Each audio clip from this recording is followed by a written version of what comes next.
আসসালামু আলাইকুম ওয়া রাহমাতুল্লাহি ওয়া বারাকাতুহু। শাহে মদিনা দরবার শরীফ ইউটিউব চ্যানেলের পক্ষ থেকে সকলকে জানাই মোবারকবাদ। আমি প্রতিদিনের মতো আজ একটি আধ্যাত্মিক জগতে গুরুত্বপূর্ণ বিষয়ে আজকে আপনাদের মাঝে আলোচনা করার জন্য উপস্থিত হয়েছি। সেই বিষয়টি হলো গরুর কাছ থেকে শিষ্য যে দুইটি জিনিস পাইলে আত্মায় শান্তি পায়, অর্থাৎ গরুর কাছ থেকে দুইটি জিনিস ভক্ত মুরিদ বা শিষ্যরা পাইলে অর্থাৎ অনেক আনন্দ পায়, অনেক খুশি হয়। সেই বিষয় নিয়ে আজকে আলোচনা করব। গুরুর কাছ থেকে কোন দুইটি জিনিস ও কি কি সেই দুইটি জিনিসের নাম, কি জিনিসগুলি তারা ভক্তরা পেতে চায়, পাইলে অত্যন্ত আত্মায় আনন্দ পায়, আত্মায় শান্তি পায় বা মনের জ্বালা দূর হয়ে যায়। সেই বিষয় নিয়ে আলোচনা করব। আলোচনা করার আগে ভিডিওটি শুরু থেকে আপনারা শেষ পর্যন্ত দেখবেন এবং চ্যানেলটিকে সাবস্ক্রাইব করে রাখবেন। আর স্ক্রিনে দেওয়া নম্বরে প্রয়োজন হলে আপনারা যোগাযোগ করবেন। আলোচনা করা যাক। আমরা প্রথমে জানবো বাবা গুরু। আসলে গুরু শব্দের অর্থ কি? গুরু শব্দের অর্থ হচ্ছে বিনাশকারী, অজ্ঞতা দূরকারী, জ্ঞানের আলোদাতা, রাস্তা দেখানোওয়ালা, অন্ধকার থেকে আলোর দিকে যিনি নিয়ে আসে, অর্থাৎ শিক্ষাদাতা, অর্থাৎ যিনি জ্ঞানের আলো দেয়, যিনি জ্ঞানের আলো প্রদান করে থাকেন, জ্ঞানের আলো দিয়ে থাকেন। আলো মানে কি? নূর। যিনি নূর প্রকাশ করে থাকেন, নূর নিজের অন্তর থেকে অর্থাৎ মুরিদের অন্তরে ট্রান্সফার করে প্রাপ্ত বানায় পরিপূর্ণভাবে জ্ঞানের আলো প্রদান করে দেয় একজন আদনা গোলামকে উচ্চ শিখরে মঞ্জিলে মকসুদে পৌঁছায় দেয়, তাকেই বলে গুরু। এখন শিষ্য কাকে বলে বাবা? এখন আমরা জানবো আসলে শিষ্য। শিষ্য শব্দের অর্থ কি? শিষ্য শব্দের অর্থ হচ্ছে বাবা ছাত্র। শিষ্য শব্দের অর্থ হচ্ছে বাবা ছাত্র বা শিক্ষার্থী, যারা শিক্ষা গ্রহণ করে। এটা হচ্ছে বাহ্যিক জগতের কথা। এই জন্য সাধারণ অর্থে তিনটা অর্থ এখানে আমি ভেঙে বলছি। সাধারণ অর্থে তাকেই বলা হয় শিষ্য, যে কেউ কোনো শিক্ষকের কাছ থেকে জ্ঞান অর্জন করে থাকে, তাকেই শিষ্য বলে। এখন ধর্মীয় অর্থে, ধর্মীয় অর্থ হচ্ছে একজন আধ্যাত্মিক গুরু বা ধর্মীয় নেতার প্রতি নিবেদিত প্রাণ। একজন গুরু বা ধর্মীয় নেতার প্রতি নিবেদিত প্রাণ অনুসারীকেই বলে শিষ্য, ধর্মীয় ক্ষেত্রে। এখন আধ্যাত্মিকতার ক্ষেত্রে, আপনার এই মারিফত জগতের ক্ষেত্রে শিষ্য কাকে বলে? মারিফত জগতের শিষ্য হচ্ছে আধ্যাত্মিক জগতের অর্থে শিষ্য তাকেই বলে যিনি গুরুর নির্দেশে, যিনি গুরু নির্দেশনায় জীবনের সঠিক পথ ও আধ্যাত্মিকতা জ্ঞান লাভ করে থাকেন, তাকে শিষ্য বলে। যিনি একজন আপন পীরের বা গুরু নির্দেশনায় সঠিক পথ, আধ্যাত্মিকতায় জ্ঞানের সন্ধান, জ্ঞান লাভ করে থাকেন, তাকে শিষ্য বলে।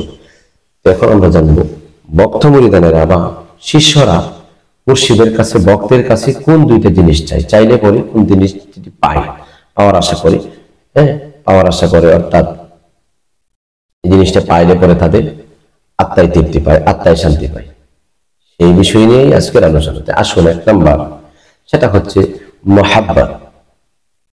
মহাব্বত ব্যতীত আপনার পৃথিবী চলে না। পৃথিবী আছে দেখে মহাব্বত কত ধরনের।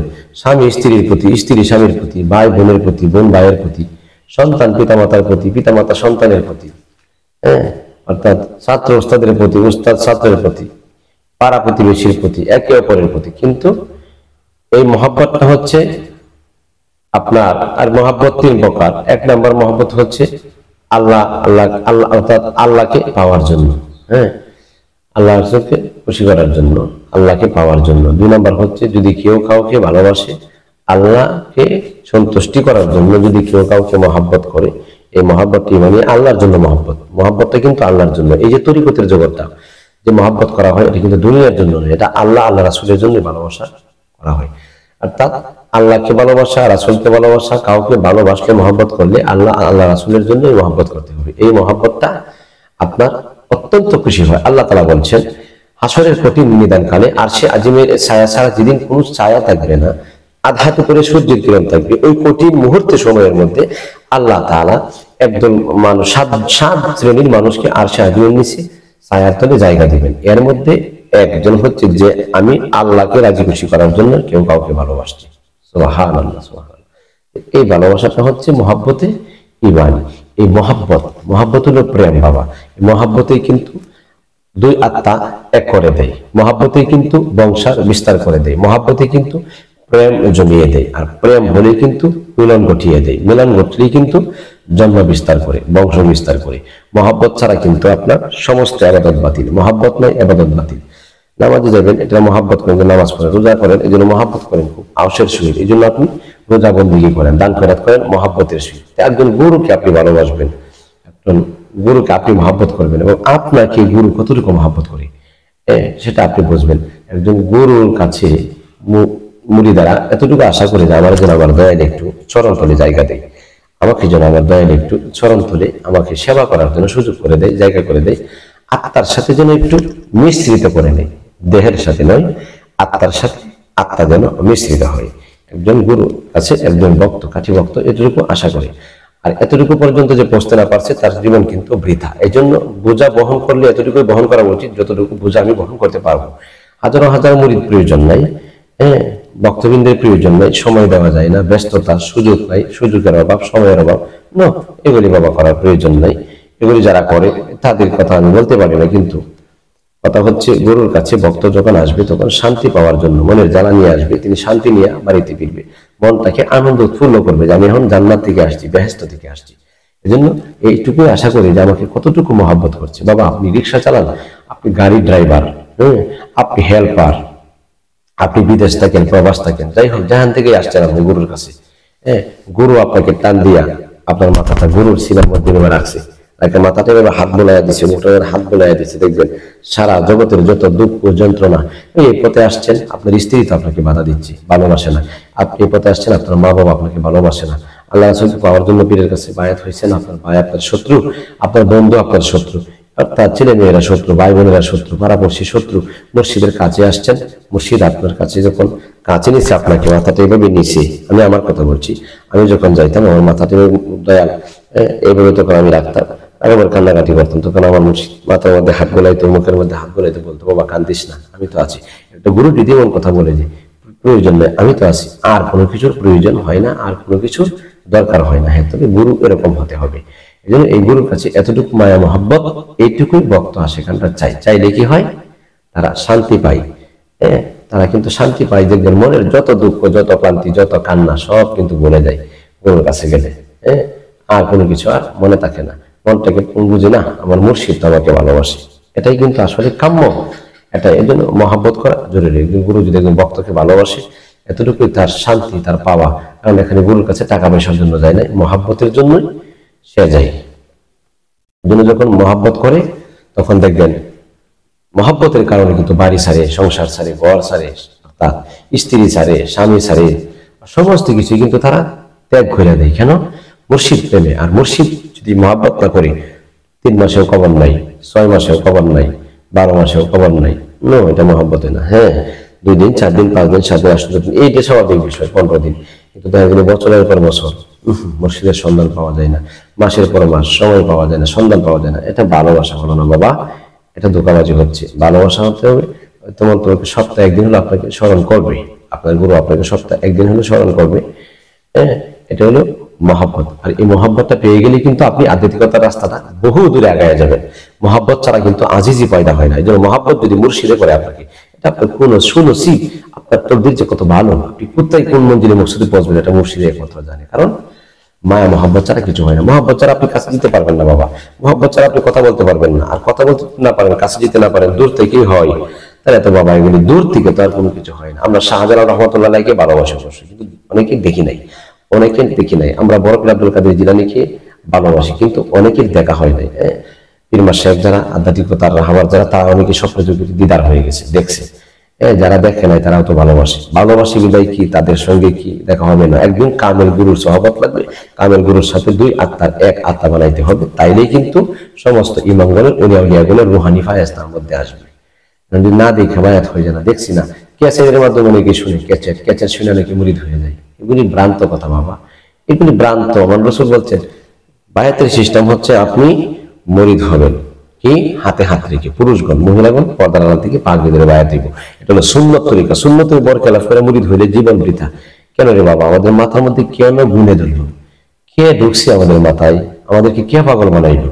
সঠিক পথ থেকে বেঠিক পথে যে আমাদেরকে নিয়ে যাচ্ছে, তাইলে কি আশা করে আমরা সমস্ত কিছু সব বাদ দিয়ে আমরা মুর্শিদের মহব্বত করবো, মুর্শিদের মন্দির করবো, মুর্শিদকে রাজি খুশি করবো, মুর্শিদ যেভাবে খুশি থাকে সেভাবে আমি থাকবো। একজন গুরুকে আমি খুশি করবো, তো গুরু আমাকে ভালোবাসবে। গুরু যদি ভালোবাসে, মুর্শিদ যদি নিজে ভালোবাসে, ভালোবাসে। দেখেন সবাই কিন্তু আল্লাহরে পাইতে চায় বাবা, আল্লাহরে তো সবাই ভালোবাসে, কিন্তু আল্লাহ যারা ভালোবাসে তারাই কিন্তু পীর আউলিয়া ওলিয়া আবদাল হয়ে গেছে। আল্লাহকে যারা ভালোবাসে তারাই কিন্তু সবাই আল্লাহর জন্য পাগল, কিন্তু আল্লাহ যারা স্বয়ং ভালোবাসছে তারা ভালোবাসার প্রয়োজন হয় না। পীর মাশায়েখদেরকে, ওলিয়া আল্লাহদেরকে, ওলিয়া আল্লাহদেরকে, আউলিয়াগণকে আল্লাহ নিজে ভালোবাসে। ভালোবাসার পরেই তো তাদেরকে এরকম সুমর্যাদা আল্লাহ তাআলা দান করেছে। সুবহানাল্লাহ, বুঝতে হবে। এই জন্য মুরিদ তো সবাই বাবা, সবাই তো পীরের ভক্ত, কিন্তু মুর্শিদ মুরিদকে কখন ভালোবাসে, একজন গুরু মুরিদকে কিভাবে ভালোবাসে, এটা কিন্তু দরকার আছে যাচাই বাছাই করা। এরকম নয় যে আমার সবচেয়ে যে এমন মহাব্বত করি মুর্শিদ আমার সাথে 24 ঘন্টায় কথা বলবে, 24 ঘন্টায় সময় দিবে, না, এটা বাহ্যিক প্রেম নেই বাবা। আধ্যাত্মিকতার প্রেম আল্লাহকে পাওয়ার জন্য, রাসূলকে পাওয়ার জন্য, এটা বুঝতে হবে। মহাব্বত যে করে এটাই তো শুনেছি, আমার মতো গুনাহগার পাপীকে যে আমার দয়ালে ভালোবাসে, মহাব্বত করে, আলহামদুলিল্লাহ, শুকরিয়া। এতটুকুই আশা করি এই মহাব্বতটা পাইলে কিন্তু আত্মায় শান্তি পাওয়া যায়। হ্যাঁ, দুনিয়ার দেখো নয়, আত্মার যেটা মনের জ্বালা, আত্মার যেটা শান্তি বা মহাব্বত পাইলে আপনি পীরের কাছে যেতে পারবেন, আপনি চরণ তলায় জায়গা পাবেন, আপনি চরণ সেবা করতে পারবেন। মুর্শিদকে যদি মুর্শিদ যদি আপনাকে মহাব্বত করে, আপনাকে কাছে ডাকবে, আপনাকে অনুমতি দিবে, আপনি কি সাধন ভোজন করবেন, আপনি সাধনার জগতে পারি দেন, মোরাকাবা, মুশাহাদা, তারিফ, তারবিয়া সবকিছু শুনেন, আপনাকে সবক দিয়ে উচ্চ মাকামে নিয়ে যাবে। এরপরে আমাদের 2 নম্বর যেটা, সেটা হচ্ছে কদম বসি। সেটা কি? কদম বসি, চরণে যায় মুখে টুট লাগায়া মুর্শিদকে চুম্বন করা। আসলে কদম বসি মূলত কি? পায়ে চুম্বন দেওয়া, পায়ে চুমা দেওয়া। সেটা হচ্ছে কি? পাটা হচ্ছে হাজরে আসওয়াদ। আমি ভেঙে দিচ্ছি, খোলামেলা কথা বলি, আপনারা জানেন। পাটা হচ্ছে কি? হাজরে আসওয়াদ। মুর্শিদের কাছে এই পা, এই চরণ হইল হাজরে আসওয়াদ। এই চরণে চুমা দিলে সগীরা গুনাহ থাকে না, গুনাহগাতা মোচন হয়ে যায়। এই জন্য এখানে যায় কদম বসি করতে চাই। কদম বসির আগে টুট লাগায় চুমা খায় ভক্ত মুরিদানরা। এই জন্য কিন্তু তারা অন্তরে তৃপ্তি পায়, অন্তরে শান্তি পায়। এই 2টা জিনিস ভক্ত মুরিদানরা করার চেষ্টা করি। যদি এটা না পায় তাহলে মনের জ্বালা মনে থাকে, মনের দুঃখ মনে রইল, পূরণ হইল না। এই জন্য আপনারা মুর্শিদকে কদম বসি করবেন এবং মুর্শিদকে আপনারা সদয় হয়ে মুর্শিদকে ভালোবাসার জন্য আগ্রহীশীল করবেন, যাতে দয়াল আমাকে ভালোবাসে, দয়াল আমাকে মহাব্বত করে। এই জন্য আমি সুস্পষ্ট ভাষায় সুন্দর করে আমি তুলে ধরেছি যে গুরুর কাছ থেকে ভক্তরা 2টা জিনিস পাইলে আত্মা শান্তি পায়। গুরুর কাছ থেকে ভক্ত মুরিদ শিষ্যগণ 2টা জিনিস পেলে আত্মায় শান্তি পায়। এই যে আমি আলোচনা করেছি খুব সহজ সরল ভাষায় আমি তুলে ধরেছি। এই জন্য কিন্তু বাবা সাধকগণ বলে গিয়েছেন, মুর্শিদ প্রেমিক যারা মুর্শিদ প্রেমিক, এর ব্যাপারে কিন্তু সাধকগণ আশেকগণ একটা কথা বলেছেন। এই শান্ত আগে বলেছেন, মুর্শিদ প্রেমে পাগল যারা, চোখ 2টা তার জলে রে ভরা, দুঃখ সারা সুখ নাই যার কপালে, প্রেমিক হয় তারে। প্রেম কইরা দুঃখ সইতে যেজন পারে, আমার মনরে। প্রেম কইরা দুঃখ সইতে যেজন পারে, মুর্শিদ প্রেমের পাগল যারা, চোখ 2টা তার জলে রে ভরা। মুর্শিদ প্রেমের পাগল যারা, চোখ 2টা তার জলে ভরা। আরে দুঃখ ছাড়া সুখ নাই যার কপালে, আমার মনরে। দুঃখ ছাড়া সুখ নাই যার কপালে, প্রেমিক হয় তারে। প্রেম কইরা দুঃখ সইতে যেজন পারে, বাবারে।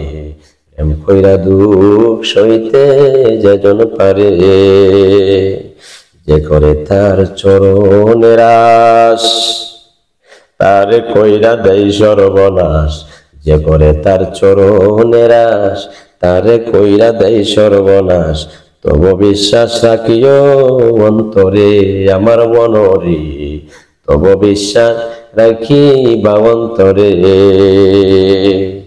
তোমার সামনে আসবে শত বাধা, বইল না মুর্শিদের কথা।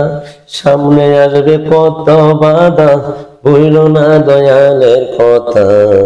নামের সুধা পান করো জনম ভরে, প্রেমিক হয় তারে। প্রেম কইরা দুঃখ সইতে যেজন পারে, আমার মারে। প্রেম কইরা দুঃখ সইতে যেজন পারে। আরে বুকে নিয়া দুঃখের ব্যথা, তুমি বইল না দয়ালের কথা বুকে নিয়া, দুঃখের সীতা বইল না গুরুর চাঁদের কথা। আরে দুঃখের সীতা জ্বালাও, দুঃখের সীতা জ্বালাও সুখের অন্তরে আমার মনরে, দুঃখের সীতা জ্বালাও গো অন্তরে। ওরে লোকের কথা কানে শুনি, যতই জোরক চোখের পানি, আমি লোকের কথা কত কানে শুনি।